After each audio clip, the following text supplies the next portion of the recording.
Ser como criança é o título da minha mensagem. Ser como criança é um dever de gente grande. Ser como criança é um dever de gente grande de verdade. Ser como criança é um dever de gente grande de verdade. Os grandes são como criança. Os que se acham grande e não são como criança, na verdade, são pequenos. Jesus que está dizendo. Mateus 18, verso 1. Eu mandei você abrir, não abri. Para você ver. Abri. Naquela hora, aproximaram-se de Jesus os discípulos, perguntando: quem é, porventura, o maior no reino dos céus?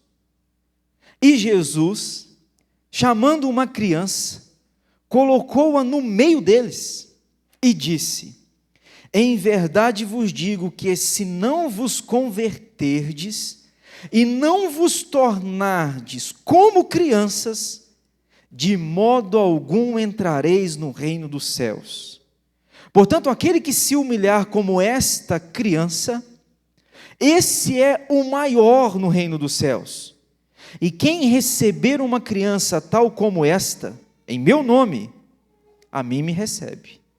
Qualquer, porém, o verso 6 é terrível, qualquer, porém, que fizer tropeçar a um destes pequeninos que creem em mim, melhor lhe fora que se pendurasse ao pescoço uma grande pedra de moinho e fosse afogado na profundeza do mar.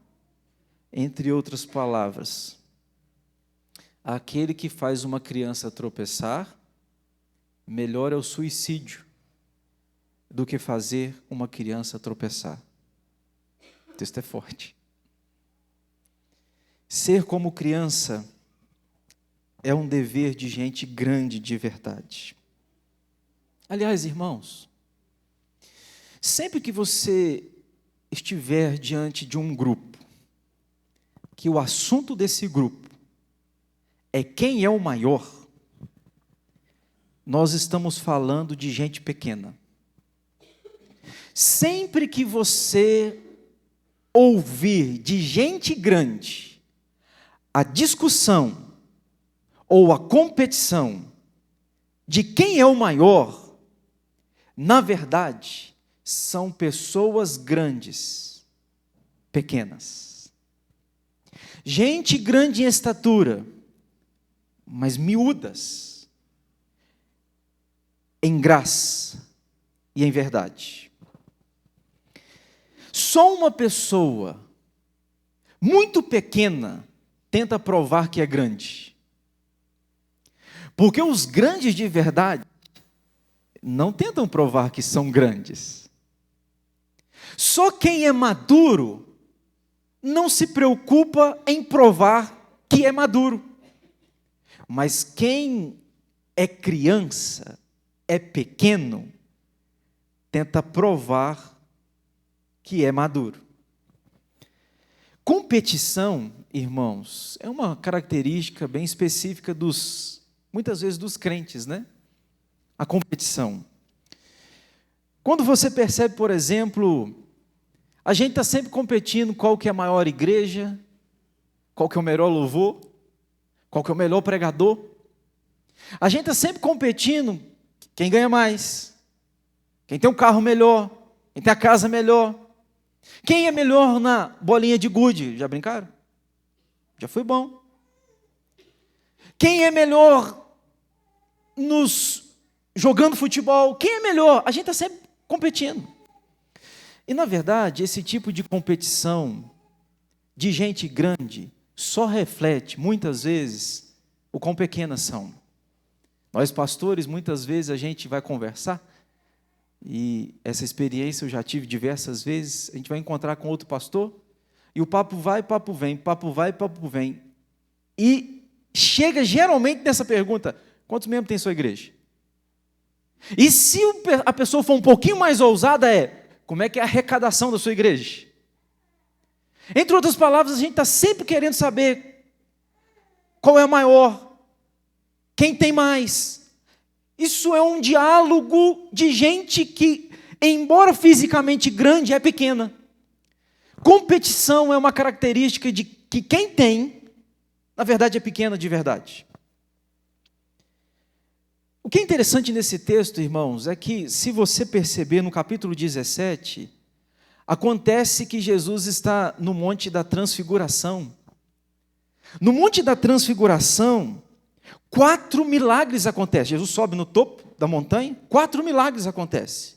Primeiro, o rosto de Jesus brilhava. Segundo, uma fumaça tomou aquele lugar. Terceiro, Moisés e Elias aparecem. Quarto, uma voz do céu é escutada: este é o meu filho amado, a ele ouvi. 4 milagres. Pedro ficou tão perplexo com aquilo dali, falou: Senhor, vamos fazer o seguinte, vamos ficar por aqui mesmo, vamos fazer 3 tendas aqui, um para o Senhor, um para Moisés, um para Elias, vamos ficar aqui, porque esse negócio é extraordinário. E Jesus olha para Pedro e diz: ô Pedro, ninguém vive a vida no monte, ninguém vive a vida desfrutando do sobrenatural, a vida se vive no pé da montanha. Vamos descer para lá, porque a vida é ao vivo, e a vida é ao vivo no pé da montanha. Não é de milagres que a gente vive, não é de coisas sobrenaturais que a gente vive do natural, e a gente precisa aprender a fazer do natural o sobrenatural. Pois é. Aí Pedro tomou essa cacetada de Jesus. Talvez você pode pensar: aprendeu, né? Desceu da montanha. Quando ele desce da montanha, tem um homem falando com os discípulos: o meu filho tem endemoniado, liberte meu filho. E diz a Bíblia que os discípulos, que acabaram de ver esses 4 milagres, oram, tentam expulsar o demônio. Aliás, não oram, a Bíblia não diz isso, tentam expulsar o demônio, e diz a Bíblia que eles fracassam. E quando Jesus chega, o homem diz assim: os teus discípulos nada puderam fazer. E Jesus olha para os discípulos e diz: ó geração incrédula. Jesus está dizendo o seguinte: vocês nunca aprendem. Nós estávamos agora no topo da montanha e vocês viram milagres. Na hora que desceram, significa que vocês não aprenderam nada. Uma vergonha. Os discípulos ficaram fracassados. Mas sabe o que é pior? Que ele sai do pé do monte, anda um pouquinho. Quando anda um pouquinho, a discussão entre eles é: quem é o maior? Eu não disse para você que essa discussão de quem é o maior é de gente grande que na verdade é pequena? Eles não aprenderam nada. Nós estamos falando de apóstolo. Apóstolo que não aprenderam nada até agora. Não é só apóstolo que não aprende, não. Pastor muitas vezes não aprende, membro da igreja muitas vezes não aprende. Nós somos cabeça dura, irmão. Cabeça dura.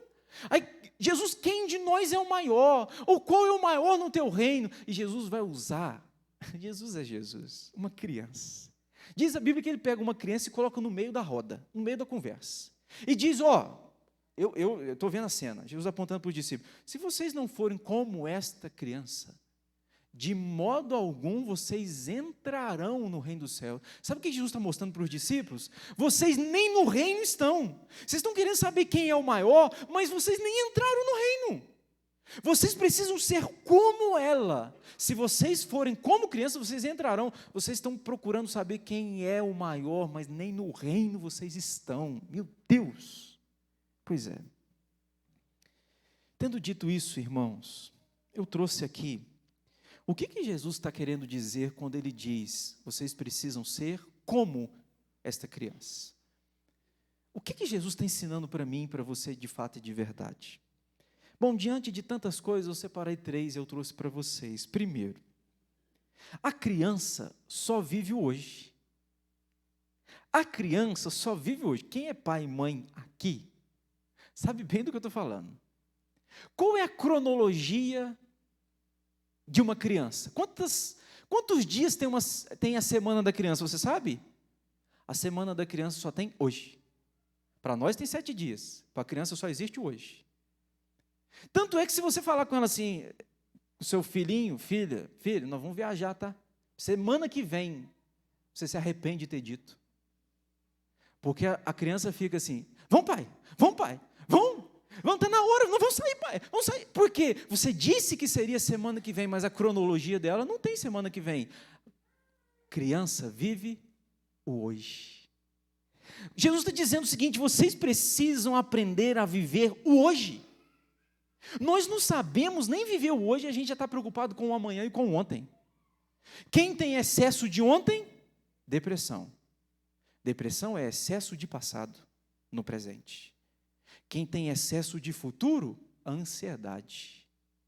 Note você uma coisa, nós estamos pegando o passado e jogando para o presente, pegando o futuro e trazendo para o presente. O nosso presente está sobrecarregadíssimo, porque já, a Bíblia diz, basta o dia, o seu próprio mal. Já tem o mal do próprio dia, mas nós estamos pegando do futuro e trazendo para o dia. Nós estamos pegando do passado e trazendo para cá. Nós estamos, sufocados. Nós não estamos suportando viver, porque há em nós excesso de passado e excesso de futuro, mas a criança não. A criança só tem o hoje. Ela vive o agora. A vida dela, vai fazer uma criança dormir para você ver. Essa semana o Ravi acordou, acho que 3 horas da manhã ou 2 e pouca da manhã. Aí, acordou. Aí eu falei com a minha mulher, deixa comigo. Deixa comigo. Porque na maioria dos dias é ela, deixa comigo. Aí peguei o Ravi, ele comeu lá, mamou. Vamos dormir, né? Irmão, meu filho está lá. Eu falei com ele da hora. Falei, filho, são 3 horas da manhã. Filho, está todo mundo na cidade dormindo. Vamos dormir. Criança, quando você fala com ela em dormir, para ela é perder tempo. É? Para nós, dormir é tudo que eu quero, pastor. Me dá uma noite de sono. Pois é, a criança, dormir é perder tempo. Você tem que fazer dormir. Ou, do contrário, ela vai dormir porque ela desmonta. Não é porque ela quer, é porque o sono a derrotou. Mas criança só dorme, irmão, porque a gente a faz dormir, porque para ela é perder tempo. Porque para ela o que ela tem é o hoje, ela quer viver o hoje, é o aqui, o agora. Nós, esses macacos velhos aqui, como diz o meu professor antigo, que no início a gente é ovelha, depois a gente ficou ovelha. A gente ficou ovelha. Essas ovelhas aqui, estou apontando para mim, não fica ofendido não, que estou falando de mim. A gente não consegue viver o hoje porque nós estamos preocupados com o amanhã. É possível que eu esteja falando aqui com gente que está preocupado com o boleto que tem que pagar essa semana. É possível que eu esteja falando com pais aqui que estão preocupados já com a sexta-feira. É possível. Irmãos, vou te falar uma verdade, o amanhã não existe. O amanhã não existe. O amanhã é uma ilusão. O amanhã é uma imaginação que pode ser que nunca aconteça. Não existe. Só que nós muitas vezes pegamos o amanhã, que não existe, trazemos para o presente que existe e sufoca o nosso presente. E nós não estamos sendo como crianças, estamos sendo adultos bobos, sufocados, porque a gente não sabe viver o hoje. Jesus pegou uma criança e falou, seja como elas. Viva o hoje intensamente. Viva o hoje. O reino dos céus é desses. Segundo, qual a característica de uma criança? A criança sempre coloca a sua segurança nos pais. Papai ou na mamãe. Irmão, criança não sabe do risco. Eu estava agora, a Cris tomando banho. Aí, eu esperando ela tomar banho, coloquei o Ravi no guarda-roupa da minha casa, tem uma prateleira assim no guarda-roupa alta, enfiei ele naquele buraco. Aí eu estou lá fazendo hora com ele para ganhar tempo, ele está lá, daqui a pouco ele... Eu estava lá segurando. Ele confia absolutamente, porque ele não sabe do perigo, eu vou segurar ele. Eu falei, meu filho, se eu não estou aqui, você está arrebentado, cara. Criança, quem tem mais de um filho sabe, geralmente os filhos não são iguais, correto? Quem tem mais de 2? Personalidade geralmente é oposta.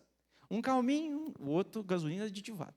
É geralmente assim. Um simpático, o outro, o que tem de bom? Geralmente assim. Mas seja aquela criança que é a simpática, que vai com todo mundo, ou aquela cheia de vergonha, qualquer criança, na hora do aperto, pode ter um colo, tem 200 colos aqui. Qual colo que vai resolver o problema dela? É o do papai ou da mamãe. Na hora do aperto, tem um monte de gente querendo calentar. Vem cá, não chora. Mas ela está olhando, procurando. Ela quer o pai ou a mãe. Na hora do aperto, é só papai e mamãe. Aí a gente fica ovelha. Ovelha. Sabe o que acontece com esses macacos velhos aqui? A gente costuma ir para o colo do nosso pai depois que a gente arrebentou a cara com um punhado de coisa. Estou falando bobagem ou estou falando mentira?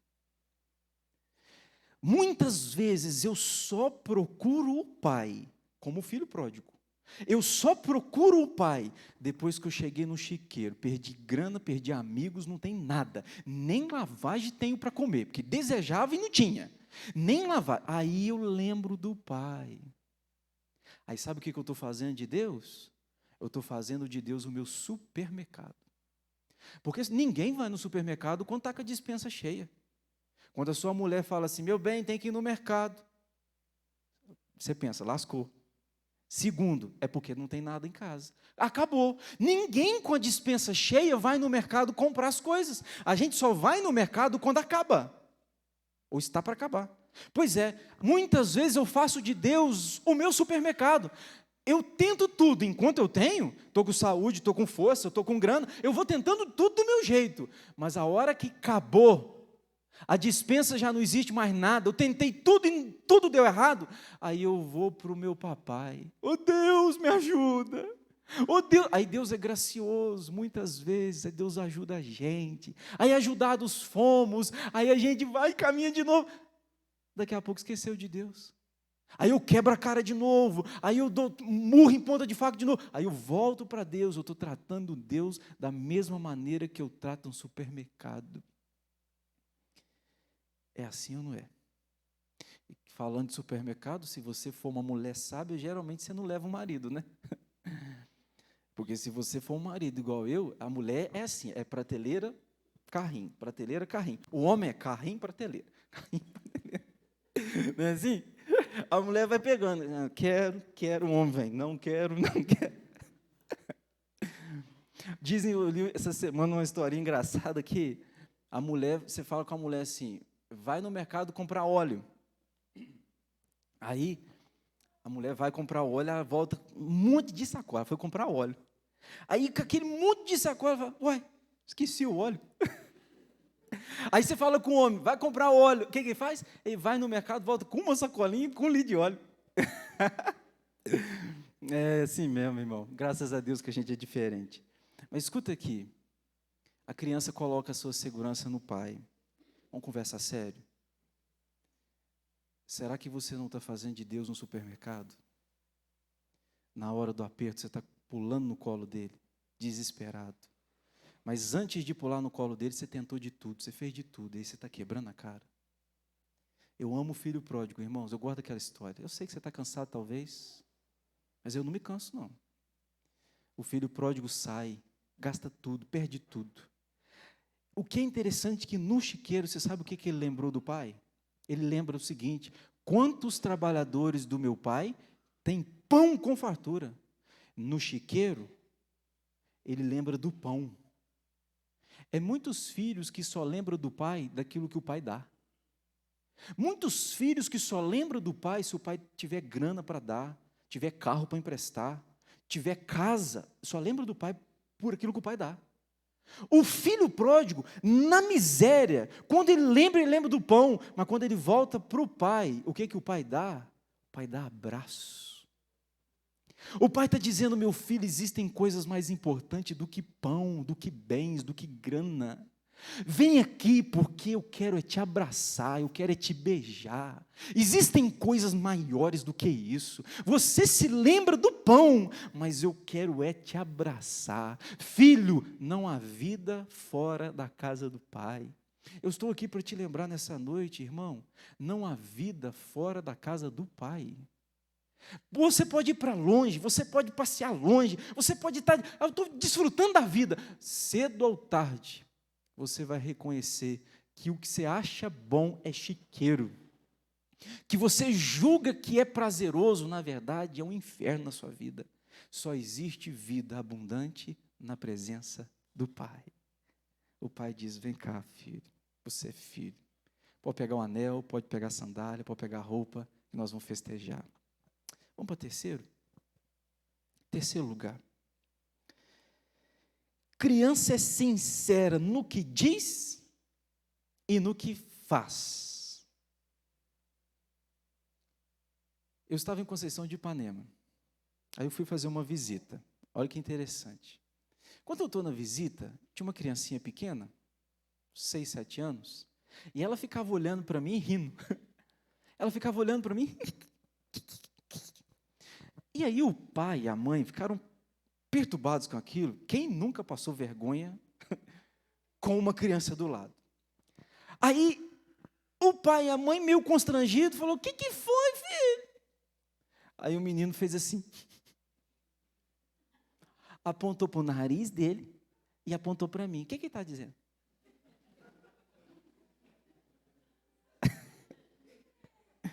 O que você acha que ele está dizendo? A mãe ficou toda ressabiada, irmão. Pastor, o senhor me desculpa. Eu chegar no Campo Novo e as pessoas falaram assim: esse menino vai brigar. Esse pastor vai apelar. Eu falei: filho, o que você está rindo do meu nariz? Vem cá, você vai mais de perto, irmão. Entrei na conversa com ele, estava rindo, a mãe toda ressabiada, porque criança é sincera no que faz. Quem de nós nunca passou uma situação parecida? Onde olha e fala: olha lá o careca, o barrigudo, o feioso, porque criança é sincera. Aí vira ovelha, marmanjo eu, igual eu. A gente fica especialista na hipocrisia. A gente finge. Está horrível, mas que lindo. Está um caos, mas que maravilha. Não está, e Deus sabe que não está. Você é um hipócrita muitas vezes, porque nós devíamos ser como criança. Pastor, como criança é falar tudo o que pensa? Não, porque criança fala tudo o que pensa, mas ela não sabe do que ela está falando e do que gera o que ela fala. Agora, você sabe. Você sabe o que gera quando você chama o sujeito de narigudo? Você sabe o que gera quando você chama o outro de gordo? Você sabe das consequências? Então você deve falar a verdade em amor, porque às vezes o sujeito está feio, né? Ontem eu preguei no encontro de casais, às vezes nós somos sinceristas e a gente se julga sincero. A mulher pergunta: tá bonita? Tô bonita? Aí o sincerista, ele diz assim: tá horrível, sua tribufu. Aí ele ainda argumenta, sabe o que ele diz? Você não pediu para eu falar a verdade? Eu estou falando a verdade. Bom discurso, né? Hipocrisia. Hipocrisia. Porque o sincero de verdade fala a verdade para melhorar. O sincerista diz que fala a verdade, mas o objetivo dele é te derrubar. Tá bonita? Você está um tribufu, ou seja, eu quero te derrubar, eu quero jogar você no chão. Agora, o sincero, meu bem, não está tão bom? Dá uma ajeitada aqui que pode melhorar. O objetivo dele não é derrubar, é melhorar. Irmãos, nós precisamos ser como crianças, sinceros. Há uma canção que a gente canta, né? Quero ser como criança, te amar pelo que és. Tem um monte de gente que se acha grande, mas não consegue estar num grupo de pessoas sem falar de si. Não consegue estar num hall, um grupo de amigos, sem falar: eu fiz, eu sei, eu faço. Todo aquele que diz eu fiz, eu sei, eu faço, é gente grande, pequena.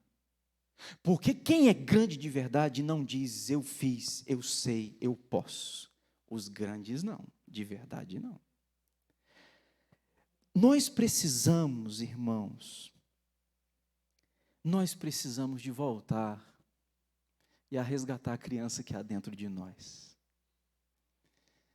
Existem crianças que ficam felizes brincando de PlayStation, que é um videogame mais moderno, mas tem aquela criança que fica feliz brincando com uma espiga de milho. Está lá brincando. Dando um banho no meu filho, é uma festa o banho. O banho é uma festa. Aí eu aprendo com isso, sabe? Porque às vezes a gente fica macaco velho, a gente espera grandes coisas acontecerem para eu festejar. O dia em que eu ganhar, o dia que eu tiver, o dia que eu conquistar, aí eu festejo. E aí eu esqueço do que Jesus falou com Pedro: a gente vive a vida no pé do monte. É no pé do monte que a vida é ao vivo. Eu fico esperando o sobrenatural acontecer para eu festejar. Aí eu aprendo com as crianças: um banho é motivo de festa. A gente comprou um brinquedinho para o Ravi, aí ele não gostou do brinquedo. Sabe o que ele gosta? De uma panela. A Cris deu uma panela na mão dele e uma colher de pau. Aquilo é uma festa. Eu falo: meu Deus, olha o que ele está festejando, olha a alegria dele. Aí a gente, o Rogério gostou. Aí a gente cresce, a gente fica macaco velho, esperando coisas grandes acontecerem para o festejar. Aí, um punhado de gente triste, oprimido, porque não sabe festejar as pequenas coisas. Tem um punhado de criança brincando com espiga de milho, com uma colher de pau, e elas estão felizes, porque tem uma colherzinha de pau para brincar. Ô irmãos, termina a minha palavra. Alguém, aliás, chama a turma aqui do louvor lá em cima, por favor.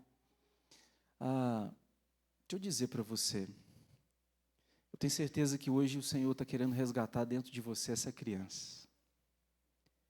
A gente amadurece, às vezes a gente piora. E Jesus olhou para os discípulos e disse: seja como essas crianças aqui, seja como elas. O reino de Deus é para ela. Vocês estão pensando em quem é grande, nem entrar no reino vocês entraram. Agora, se vocês serem como elas, o reino é para vocês. Hoje é um caminho de volta, sabe? Não estou chamando ninguém para ficar maior, ficar grande. Eu estou chamando você a voltar a ser criança, a depender do Pai, nas mínimas e grandes coisas. Pastor, eu tenho decisões para tomar miúdas, ore. Tenho decisões para tomar gigantes, ore antes. Dependa do Pai. É Deus que cuida de nós, porque nem a gente sabe cuidar da gente. Criança, depende do papai, do céu. Criança, festeja com as pequenas coisas. E as crianças de fato e de verdade, irmãos, têm o hoje para viver, porque o amanhã não existe. Vamos louvar a Deus? Turma, ajuda a gente aqui, vamos cantar.